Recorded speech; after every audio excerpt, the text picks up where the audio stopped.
Hi guys, അപ്പം ഇന്ന് നമ്മൾ വേറൊരു വീഡിയോ ഷൂട്ട് ചെയ്യാൻ വെച്ചതായിരുന്നു. പക്ഷേ എന്ത് ചെയ്യാനാണ് ഗൈസ്, ടി വി തുറന്ന ആ ഷഹബാസിൻ്റെ ആ ന്യൂസ് കണ്ടുകൊണ്ട് എനിക്ക് ഷൂട്ട് ചെയ്യാനും മൈൻഡില്ല.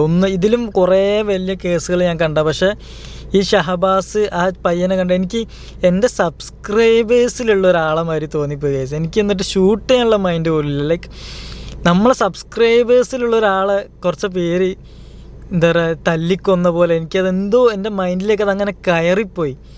എനിക്കത് മാറ്റാൻ കഴിയുന്നില്ല. നമുക്ക് നമ്മൾ ജോലി ചെയ്യണം എന്നാണ്, പക്ഷേ എനിക്കത് മാറ്റാൻ കഴിയുന്നില്ല. നമ്മളെ കൂടെ ഉള്ള ഒരുത്തന്നെ തല്ലിക്കൊന്ന മാതിരി എനിക്കത് ഹിറ്റായി.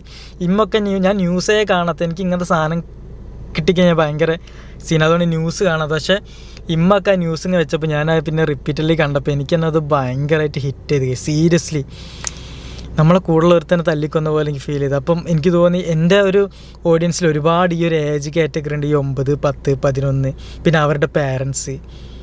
അപ്പോൾ എനിക്ക് കുറച്ച് കാര്യങ്ങൾ പറയണം തോന്നി. അങ്ങനെയാണ് ഞാൻ ഈ ഒരു വീഡിയോ ചെയ്യുന്നത്. അതിൽ മെയിനായിട്ട് എന്താ പറയുക, 1-2 കാര്യങ്ങൾ ഞാൻ പറയാം. ഫസ്റ്റ് തിങ് എന്താ വെച്ചാൽ, ഇവർ എക്സാം എഴുതാൻ അനുവദിച്ചത് എന്തോ ഒരു തേങ്ങ പരുവ. കാരണം അവനും ഈ എക്സാം എഴുതേണ്ടല്ലായിരുന്നു, ലൈക്ക് അല്ലേ? അത് ആലോചിച്ചിട്ട് എനിക്ക് ഭയങ്കര എന്തോ പോലെ. അവനെ കൊന്നവർ ഈ എക്സാം എഴുതുന്നു, അവന് ഈ എക്സാം എഴുതുന്നില്ല. അവരുടെ ആ വാപ്പൻ്റെ വീഡിയോ ക്ലിപ്പൊക്കെ ഞാൻ കണ്ടപ്പോൾ എനിക്കത് എന്തോ അക്സെപ്റ്റ് ചെയ്യാൻ കഴിയാത്തൊരു കാര്യം കേസ്, തീരെ അക്സെപ്റ്റ് ചെയ്യാൻ കഴിയാത്തൊരു കാര്യം. അതൊക്കെ കണ്ടപ്പോൾ എനിക്ക് കൊണ്ട് പൊളിഞ്ഞ്. എന്ത് ചെയ്യാനാണ്, നമ്മളെ നാട് ഇങ്ങനെ ആയിപ്പോയി, ഇങ്ങനെ അഡ്ജസ്റ്റ് ചെയ്ത് നിൽക്കേനെ. അപ്പം ഇതിൽ വേറെ 1-2 ആൾക്കാർ പറയേണ്ടി മൂവീസ് കണ്ടിട്ട് അതിൽ നിന്ന് ഇൻസ്പയർ ആയിട്ടാണ് ഇങ്ങനെ ചെയ്യുന്നത്, മക്കൾ വഴി തെറ്റിപ്പോകുന്നത്. അതിനോട് എനിക്ക് യോജിപ്പില്ല. കാരണം എന്ന് വെച്ചാൽ മൂവി എന്താണ്, റിയാലിറ്റി എന്താണെന്ന് അറിയാൻ പോലും കഴിയാത്ത പൊട്ടന്മാരൊന്നല്ല ഈ തല്ലിക്കൊന്ന ടീംസ്. അവർ കറക്റ്റ് അറിയാം സിനിമ ആക്ടിങ് ആണ്, ഷൂട്ടിംഗ് ആണ്, അത് വേറെ ആണ്, ലൈഫ് വേറെ ആണ്. ഇവിടെ കുറ്റം ചെയ്ത് കഴിഞ്ഞാൽ ജയിലിൽ പോകണം, ശിക്ഷ അനുഭവിക്കണം, അങ്ങനത്തെ എല്ലാ കാര്യം കറക്റ്റ് ബോധമുള്ള ആൾക്കാർ തന്നെയാണ്. നിങ്ങൾ അവരുടെ പ്ലാനിങ് കണ്ടാൽ തന്നെ അറിയാം അങ്ങനെ ചെയ്യണം ഇങ്ങനെ ചെയ്യണം. വോയിസ് കേൾക്കുമ്പോൾ ശരിക്കും നല്ലപോലെ ഫീൽ ചെയ്തിട്ടാണ്. തല്ലിക്കഴിഞ്ഞിട്ടും 1-2 ചെക്കന്മാരുടെ വോയിസ് നിങ്ങൾ കേട്ടിട്ടുണ്ടാവും. അവൻ്റെ കണ്ണിന് ഞാൻ നല്ലോണം കൊടുത്ത് പോയി നോക്ക്, എന്തൊരു മനസ്സാൽ ഇത് കണക്കെ കൈ കെട്ടി, എന്തൊരു മനസ്സാലേ.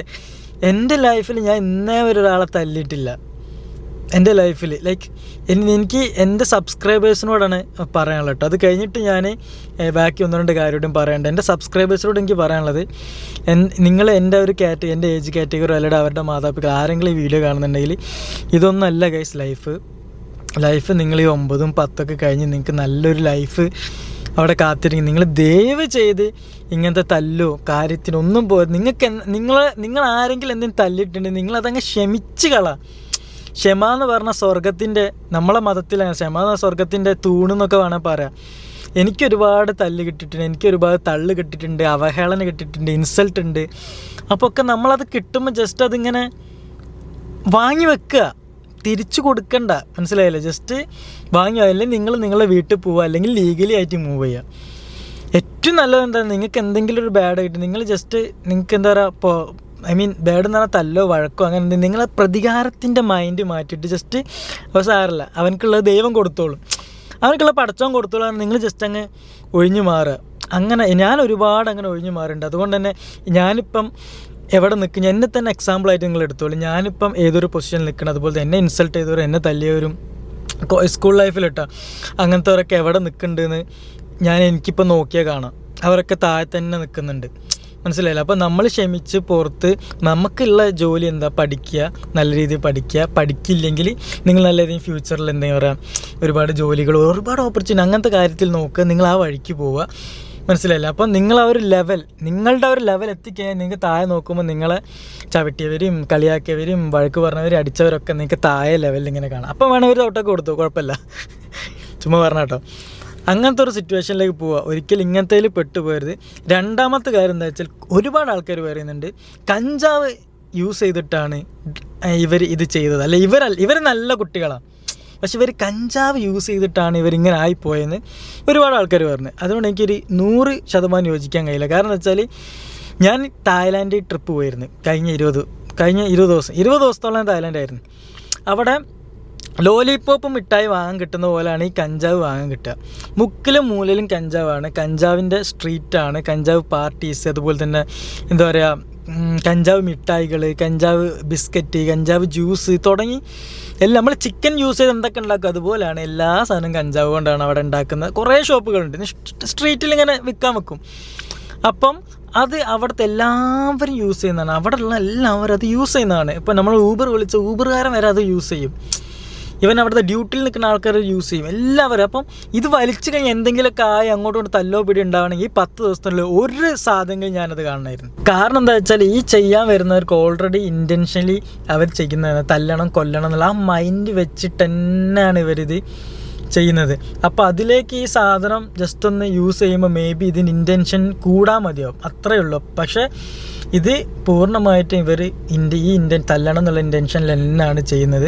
അതുകൊണ്ട് തന്നെ എൻ്റെ അഭിപ്രായം ഇവർക്ക് മാക്സിമം ശിക്ഷ ഭയങ്കര ബാലാവകാശ സംഭവം അങ്ങനെ കുറേ സംഭവം ഇവരൊക്കെ അത് അവരുടെ റൂൾസും കാര്യങ്ങളൊക്കെയാണ്. പക്ഷെ എന്തായാലും സത്യം തെളിയട്ടെ എന്നാണ് എനിക്ക് പറയുന്നത്. പക്ഷേ ഇവരുടെ ഈ അടിച്ച് കൊന്നവരുടെ പേരൻസിൻ്റെ അവസ്ഥ നമ്മൾ ആലോചിച്ച് നോക്കി കഴിഞ്ഞാൽ അവരുടെ മക്കളും പോയി, മരിച്ചവൻ്റെ ഫാമിലിക്കും പോയി, ഇവരുടെ ഫാമിലിക്കും പോയി എന്ന് വേണം. കാരണം നമ്മളത് അനുസരിച്ചിട്ട് ചിലപ്പോഴേ ഇവരൊക്കെ വിട്ടയക്കുള്ളൂ. എനിക്ക് അറിയില്ല ഇനിയിപ്പോൾ എങ്ങനെ ആവും കേസെന്ന്.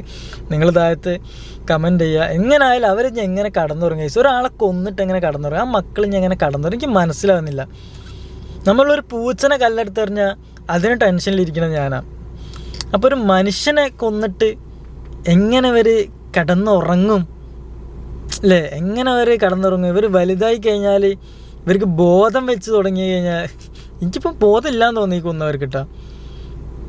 ഇവരെങ്ങനെ ചെറുപ്പത്തിൽ എൻ്റെ ഒരു തൊട്ട പ്രായത്തിലുള്ളൊരു കുട്ടീനെ ഞാൻ കൊന്നില്ല എന്നുള്ളൊരു പശ്ചാത്താപം ഉണ്ടാവില്ലേ? അതെങ്ങനെ എവിടെ കൊണ്ട് കഴിക്കളയില്ലേ?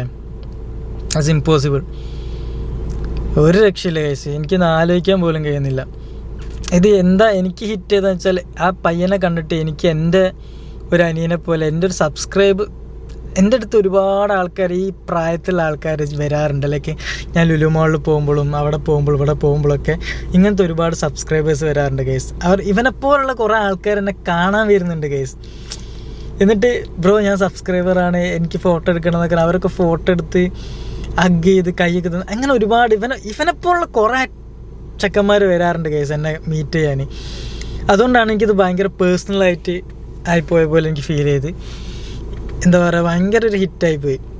ഞാൻ ഈ ന്യൂസ് കണ്ടപ്പോൾ തന്നെ അൽഫിനോടൊക്കെ പറഞ്ഞു എന്ത് വൃത്തികെട്ടാണ്. കാരണം ഇതിലും വേസ്റ്റ് അമ്മ അച്ഛനെ കൊന്നു, മകൻ അച്ഛനെ കൊന്നു, അമ്മനെ കൊന്നു, അങ്ങനെ കുറേ കേസുകളൊക്കെ വെട്ടി. അതൊക്കെ ഓക്കെ, ലൈക്ക് നമ്മളെ കാറ്റഗറി നമ്മൾ വിട്ടത് കുറേ നടക്കണം. പക്ഷേ ഇതൊരു ഭയങ്കര വല്ലാത്ത ഈ എക്സാം സമയം അത് ഭയങ്കര ഒരു സീനായിപ്പോയി കേസ്, വളരെ മോശമായിപ്പോയി. എന്തായാലും ആരൊക്കെയാണ് ഇതിന് പിന്നിലുള്ളവർ കറക്റ്റായിട്ട് കുടുങ്ങണം കേസ്. കുടുങ്ങിയിട്ട് അവന്മാർ ജയിലിൽ തന്നെ പോകണം എന്നാണ് എനിക്കും അഭിപ്രായമുള്ളത്. പിന്നെ എൻ്റെ സബ്സ്ക്രൈബേഴ്സിനോട് മാത്രമല്ല എല്ലാവരും ഈ വീഡിയോ കാണുന്ന എല്ലാ യൂത്തിനോടും പറയാനുള്ളത് focus on your job, focus on your studies. ഇപ്പോൾ പഠിത്തത്തിന് ബാക്കോട്ടാണെങ്കിലും വേറെ എന്തെങ്കിലുമൊക്കെ വഴികൾ കണ്ടുപിടിക്കുക, ബിസി ആവുക.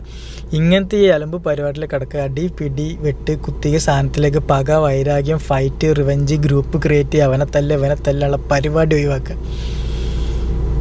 ലൈഫേ പോവും. നിങ്ങൾക്ക് നല്ല കാറ്, നല്ല വീട്, അതിലേക്ക് ചിന്തിക്കുക. ഒരു നല്ല കാറ് വാങ്ങുക, നല്ല വീട് വാങ്ങുക, കുറേ ഫോറിൻ കൺട്രി ട്രിപ്പ് പോവുക, മനസ്സിലായില്ലേ? കുറേ അടിച്ചു പൊളി ബൈക്ക് വാങ്ങുക, കമ്പ്യൂട്ടർ വാങ്ങുക, ലാപ്ടോപ്പ്, ഐഫോൺ അതൊക്കെ വാങ്ങണേ പൈസ വേണം. അത് നിങ്ങൾ ജീവനോടെ വേണം, നിങ്ങൾ പണിയെടുക്കണം. സോ അതിലേക്ക് ഫോക്കസ് ചെയ്യുക. ലൈഫ് അടിപൊളിയാട്ടോ. Okay, love you all, take care, by.